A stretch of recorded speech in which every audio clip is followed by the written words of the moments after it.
Assalamu alaikum students, hope you are all good. So 7th class, this is our lecture number 1.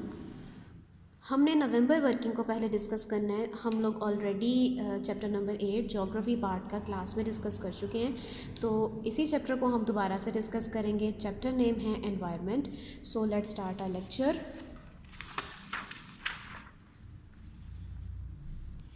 Okay class, तो short questions की तरफ आते हैं. सबसे पहले, what was the population in 2007? 2007 में world population के बारे में बताना है. कितनी थी? The population of the earth in 2007 was 6.5 billion. एक अंदाजे के मुताबिक अगर देखा जाए तो हमारे पास जो वर्ल्ड पॉपुलेशन 2007 में थी वो 6.5 बिलियन थी. उसके बाद है डिफ़ाइन CFCs को डिफ़ाइन करना है. सबसे पहले तो मैं आप लोगों को ये बता दूं CFCs क्या होती हैं. CFCs होती हैं क्लोरोफ्लोरोकार्बन्स. ठीक है, ये मैन मेड गैसेज हैं, यानी ये ऐसे गैसेज हैं जो कि इंसान ने खुद बनाई हुई हैं. Air conditioners and refrigeration unit releases chlorofluorocarbons CFCs. Air conditioner हो गया, या जो रेफ्रिजरेटर हमारे घरों में यूज़ होते हैं, या जो हम लोग चीज़ों को फ्रीज़ कर रहे होते हैं, स्टरलाइज कर रहे होते हैं, वो गैस रिलीज़ करते हैं. उस गैस को हम क्लोरोफ्लोरोकार्बन्स यानी CFCs का नाम देते हैं, विच डिस्ट्रॉय द ओजोन लेयर. और ये हमारी ओजोन लेयर को ख़राब करने में, बल्कि उसको तबाह करना ज़्यादा बेहतर होगा, उसको तबाह करने के लिए जो है ना बहुत ज़्यादा काम कर रही है. यानी ये वो गैसेज हैं जो कि हमारी ओजोन लेयर को ख़राब कर रही हैं. क्वेश्चन नंबर 3 पर आते हैं. What was the ordinary life expectancy? यानी एंशियंट टाइम में अगर देखा जाए तो एक नॉर्मल ह्यूमन की लाइफ कितनी होती थी? The life expectancy for ordinary people was probably 30 to 35 years. यानी एक नॉर्मल ह्यूमन की जो लाइफ होती थी वो 30 से 35 ईयर्स होती थी. नेक्स्ट शॉर्ट क्वेश्चन है, what is visual pollution? Visual pollution क्या होती है? विजुअल पोल्यूशन जो होती है वो अनप्लेजेंट साइट्स, यानी कि ऐसे मनाजर जो आपको देखने में अच्छे ना लग रहे हो. जैसे कि जब हम सड़कों पर जाते हैं और उसमें हमें बड़े बड़े ह्यूज होर्डिंग्स यानी बिल बोर्ड्स देखने को मिलते हैं. उसके अलावा कुछ इश्तिहारात, जगह जगह इश्तिहारात लगे होते हैं, तो ये भी हमारे पास पोल्यूशन में आते हैं. और ये पोल्यूशन की टाइप विजुअल पोल्यूशन कहलाते हैं, यानी जो हमें देखने में अच्छे नहीं लग रहे होते. Okay, now come to our next topic, our next section. Long questions की तरफ आते हैं. क्वेश्चन नंबर 1 है, write a note on global warming.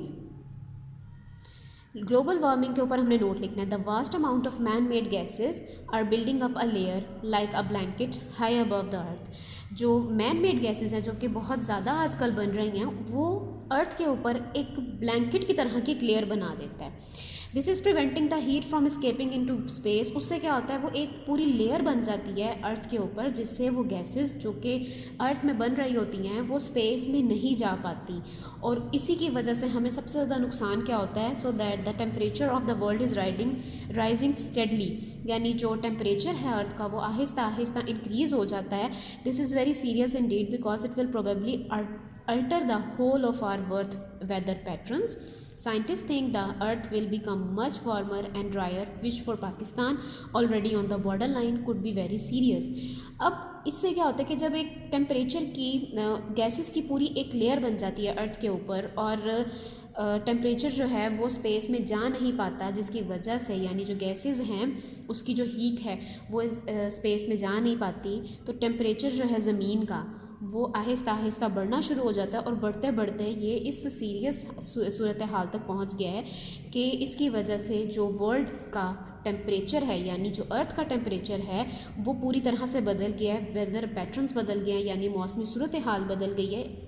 तो साइंटिस्ट का इस बारे में ये कहना है कि अगर इसी तरह से रहा तो आहिस्ता आहिस्ता जो ज़मीन है वो गर्म और खुश्क तरीन होती जाएगी. और पाकिस्तान इस लिहाज से बॉर्डर लाइन पर है कि पाकिस्तान में जिस लिहाज से पोल्यूशन है और गैसेस हैं, उसकी वजह से पाकिस्तान बहुत ज़्यादा इससे मुतासिर हो रहा है.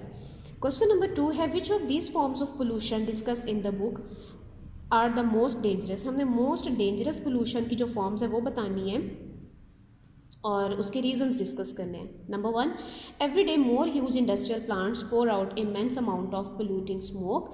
यानी हर डेली अगर बेसिस पे देखा जाए तो फैक्ट्रीज़ और जो इंडस्ट्रियल प्लांट्स हैं वो बहुत ज़्यादा एमिट कर रहे हैं पोल्यूटिंग स्मोक. यानी जो स्मोक है वो बहुत ज़्यादा उनकी फैक्ट्री से निकलता है, जिसकी वजह से वो एयर पोल्यूशन का बाइस बनता है. Many industrial process have dangerous and poisonous by products by which are often allowed to run into rivers, making the water deadly to fish and plants and also to humans. अच्छा जी, इसके बाद क्या है कि ये जो इंडस्ट्रियल प्लांट्स हैं, इंडस्ट्रियल जो प्रोसेस हो रहा होता है, प्रोडक्ट्स बन रही होती है, उसकी वजह से जो केमिकल गैसेस रिलीज़ करते हैं उससे वो एयर में जाकर वो एक कंडेंस्ड फॉर्म में बन जाते हैं, जिसकी वजह से क्या होता है कि जब बारिश होती है तो उससे वो पानी दरियाओं में भी जाता है, फिर उसके बाद जब वो दरियाओं में जाता है तो उसके बाद मछलियाँ भी जो हैं उससे मुतासिर होती हैं। वो प्लांट्स के लिए भी बहुत ज़्यादा ख़तरनाक होता है क्योंकि वो कंडेंस्ड फॉर्म में आ जाता है ना, स्मोक बन जाता है। फिर उसके बाद जब पानी के ज़रिए वो नीचे बारिश के ज़रिए वो ज़मीन पर उतरता है वापस, तो वो इंसानों के लिए, प्लांट्स के लिए, हर एक के लिए बहुत ज़्यादा पॉइजनस होता है। तो billions of motor vehicles emit toxic gases into the air, specially in towns and cities. तो ये जो चीज़ है लास्ट पॉइंट में हमें क्या डिस्कस किया गया है कि टाउन्स और सिटीज़ में यानी शहरों में बेसिकली जो बहुत ज़्यादा मोटर व्हीकल्स यूज़ हो रही हैं, जिसकी वजह से वो एमिट करती हैं बहुत ज़्यादा ख़तरनाक गैसेस, जिससे हवा जो है बहुत ज़्यादा आलूदा हो रही है। ठीक है, तो ये कुछ फॉर्म्स हैं डेंजरस फॉर्म्स पोल्यूशन की जो हमने डिस्कस की। नेक्स्ट है ऑब्जेक्टिव पार्ट, ट्रू और false. A factory pouring out poisonous fumes in the air. Factory जो है वो ख़तरनाक जो फ्यूम्स हैं वो एयर में उंडेल रहा है, यहाँ आप ये कहेंगे कि वो एमिट कर रहे हैं, तो ये ट्रू है। Heavy traffic cause noise and air pollution. Heavy traffic जो है नॉइस और एयर पोल्यूशन का बाइस बन रही है, true. Noise pollution does not cause for health. Noise pollution से कोई फ़र्क नहीं पड़ता हेल्थ पे, तो ये गलत है, फॉल्स है। There were no adequate water and sanitation system in some area, कि यहाँ पे कुछ एरियाज़ ऐसे हैं जहाँ पे प्रॉपर पानी की और सैनिटेशन का सिस्टम नहीं है, तो ये ट्रू है। Most of the pollution of the world lined in big villages. तो पोल्यूशन जो है वो बड़े विलेजेस में नहीं है, ये गलत है। There were no medicines except herbs. अब ये एंशियंट टाइम के हवाले से बात की जा रही है कि एंशियंट टाइम्स में हर्ब्स के अलावा कोई मेडिसिन यूज़ नहीं होती थी, तो इट्स ट्रू।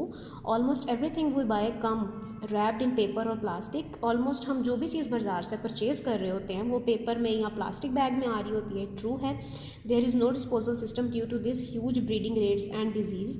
अब कोई भी डिस्पोजल सिस्टम नहीं था जिसकी वजह से जो है ब्रीडिंग रेट बहुत ज़्यादा था और डिजीज़ बहुत ज़्यादा थे, true. There is constant noise from cars and machinery and music from radios which are dangerous. अब जो एक मुसलसल शोर है जो गाड़ियों की वजह से, मशीनों की वजह से और म्यूज़िक सिस्टम की वजह से वो बहुत ज़्यादा ख़तरनाक है, ये ट्रू है। Visual pollution is not industrial pollution, unpleasant sites and electrical cables. Okay, अब विजुअल पोल्यूशन जो है वो इंडस्ट्रियल पोल्यूशन नहीं कहलाती और इसमें जो है अच्छे मनाजिर शामिल नहीं हैं और इलेक्ट्रिकल केबल्स, तो ये गलत है। बल्कि विजुअल पोल्यूशन हमने अभी ऊपर देखा कि ऐसे मनाजिर जो हमें देखने में अच्छे नहीं लग रहे, तो जिसमें बिल बोर्ड्स होते हैं, इश्तहारात होते हैं, तो ये सब शामिल हैं। सो स्टूडेंट्स, ये हमारा लेक्चर नंबर 1 था 7th क्लास का। आपसे होपफुली आपको समझ में आया होगा। इसको प्रॉपरली पढ़ें, इसको याद करें और इसको प्रैक्टिस करें। Thank you so much. अल्लाह हाफिज़।